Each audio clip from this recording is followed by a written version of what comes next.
I asked my girlfriend to, like look up his name on TikTok to see if she could find him. And she found him, no problem. So I'm guessing this Russell fella saw these comments asking for me to make a video about him, and he went to my profile and was like, oh, this guy makes videos about weird dudes sometimes. I'm a weird dude, so I should just block him. Out of sight, out of mind. Not gonna work, buddy. I could just use my girlfriend's phone. If I ask politely. I just think it's very funny that a guy who prides himself on being a confident alpha male is scared of little old me.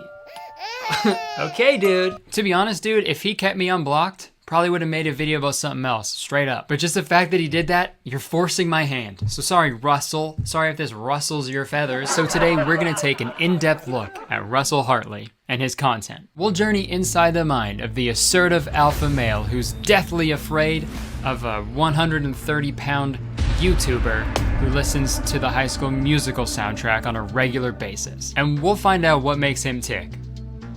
He's a tick. He's a little bug. We'll find out. We'll get to the bottom of who turned him into a little bug that gives people Lyme disease. Let's go. So our good friend Russell, he makes these TikTok videos where, he'll teach people how to, improve their game and pick up more chicks with these anecdotal stories, which is already an odd niche to focus on. And I've already talked about my last videos about guys like this and why pickup artists are just so creepy, just creeping around the streets. What's your number? What is everyone's number? Just throw them at me. To me, pickup artists remind me of those hired actors at an amusement park during Halloween. When they have just ghouls and goblins and monsters just kind of walking around and they take it way too seriously. But unlike these scary monsters, instead of holding an axe to scare people away, he smells like axe to scare people away. Okay, I guess we could watch one of his videos. We can watch a relatively tame one and then work our way up to the more crazy shit. We need to gradually build up, I think. I keep seeing so much lately that women are living their life on easy mode, and I'm here to tell you that that's absolutely true. But only in direct proportion to how pretty they are and how much they put themselves out there, on social media or whatever. And as a man, you may be living your life on hard mode now, but if you're willing to work, you can increase your marketability as a high-value mate every single year forever. And women don't have that luxury. Instead, they get easy mode for now.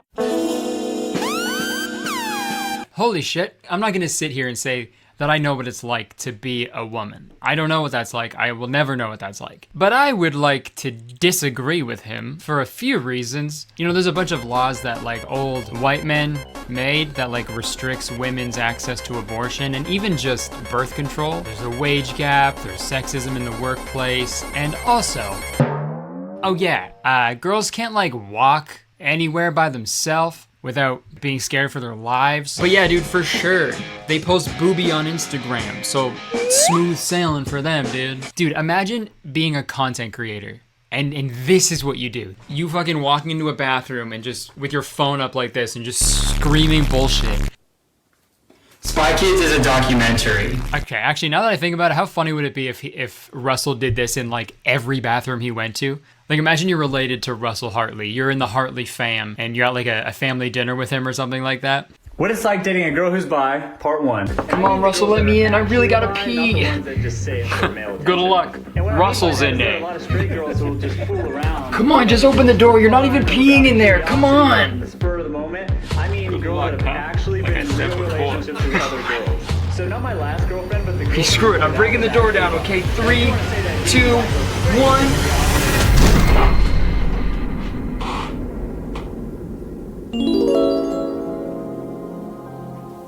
Russell? Hey kid, it's time to let go. What do you mean? Russell's been gone for 10 years, man. You gotta move on. Wait, what are you saying? Hey, no one's seen him for years. He's gone for good. Wow, thank God, that guy sucked. Let's get out of here. I don't have to pee anymore. Alright. So Russell's content is pretty similar to other pickup artists on the internet, as in it's pointless and misogynistic. But what sets him apart from all the other ones is, it's almost impressive how no matter what he's talking about, no matter what video he's making, he always says at least one thing that is just wildly offensive. For example, he made a series of videos called What It's Like Being a Bachelor in Real Life, where he said this. To be a true bachelor, you gotta build what I call a stable. A stable is a rotation of women that you have available to you that you can hit up and they can go on dates with, do stuff in the bedroom with, all of that. So what this means if you're a bachelor is that every time you have sex with a new woman, that's a new mare in your stable. But when the mares come to you eventually, they go, well, where's this going? This obviously you're not serious about me, this isn't going anywhere. They're gonna move on to greener pastures and exit your stable. Dude. Do I need to say anything? I feel like this whole video could just be a montage of his videos and then just a photo of me going like the whole time, just that. And you want to keep doing this. You're going to have mares coming in and out of your stable. And Now I convinced my girlfriend to have a three-way. Eventually it gets to that conversation where it's like, this is going to be some borderline content. Homeboy said, keep a stable of mares. Oh, fuck! I'm a mare. Is that a term for horses? Mare? Mare, okay. Adult female horse. Over the age of 3. Ew. Weirdo. That's psycho shit, bro. You're unstable. Like, I'm all for people, having multiple partners and stuff. Do what makes you happy. If that's what everyone wants, cool. But to have like a group of girls that you just use for intercourse and then you discard them when they ask you a valid question, and to call it a stable, dude. When I first saw this video and I heard him say the word stable and refer to that, the only thing I could think of was that scene from Toy Story with the claw and the aliens. I feel like that's what he thinks this is like. It moves.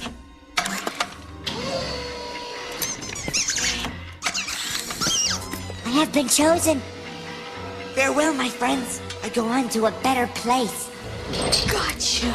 I mean, maybe this Russell guy just has a thing for horses. That seems to be a common theme with these TikTokers. Jordy, he likes ants, and Russell likes horses. Or maybe he just is a horse. What it's like being a Horse. I don't know. Do you agree with me? Yay or nay? So that's a pretty good introduction to what type of guy Russell is. And you must be thinking, wow, there's no way he gets worse than that. Just wait. What It's Like Living with Two Girlfriends, part 1. One girl was bi, so she was maybe a little curious about it, but the other girl was like fully straight. She was never have considered this before. But you'll be absolutely surprised what you can get away with as a man if you just have the balls to say what you want. For me, as a man, it was great because if I needed space and I had to go do my own thing or needed to work extra or whatever it was, the girls would just instead of bombarding me with hey, where you at? What are you doing? All this stuff, they would just hang out with each other. They would go get their nails done. They would go shopping. When he says shit like that, it's like, it makes me think he's fucking lying. He's never been in a relationship for sure. If that's what he thinks a relationship is, if you're ever alone, your girlfriend's just like, what are you doing? What are you doing? Where are you? What are you doing? Where are you going? Where are you? That's so cool and real that happened, that they would just go and go shopping together and get their nails done because they're two girls together. Oh, and he's so cool. He probably stayed home and listened to a big radio and smoked indoors because he's from the 50s apparently. Russell Hartley is a horse from the 50s who lives underwater. And I can say that with confidence. That. Get it? I said I could say that with confidence, so I said that with confidence. Shut the hell up, bitch. Well, there's only one thing worse than that joke that I just made, and it is the next clip I'm going to show you. Sometimes they'll both be mad at me and they'll both be quietly cleaning and shit and kind of on the same team, and I can hear them talking about me in the bathroom and shit. You know what I'm saying? So what I started doing is I put us all in a group chat. So you weren't allowed to text me outside of the ring, but they would still kind of do it. And so that was a big problem because we needed communication to be clear. So after he says, hey, you're only allowed to talk to me in this group chat, which is fucking super crazy and manipulative. I don't know why you would brag about that. If this is real, after he limits their means of communicating, you weren't allowed to text me outside of the ring. He gets mad because they're having communication issues. And so that was a big problem because we needed communication to be clear. So, hey, you can only speak French to me from now on. Oui. Hey, I can't speak French. Speak English. Pretty crazy thing to say, right? Gets worse though. And you want to know the best remedy for real? There's a guy I used to work with when I was in high school and I had issues with my girlfriend. He would tell me just hit it enough to keep him dizzy. And that's exactly what I do. If things started to get tense or people started to get angry with each other, I would just, boom, let's get to the bedroom right now. Just gonna come right out and say it. Don't listen to this guy's advice. Oh my God. I'm not claiming to be an expert in relationships, but if you're having an argument, a dispute, just talk it through, It's a little more realistic. What? Terrible advice, bro. If you got a problem, just have sex with it. Oh, yeah. Like, this is an odd comparison, but if you drop your phone and it breaks, much like an argument or a disagreement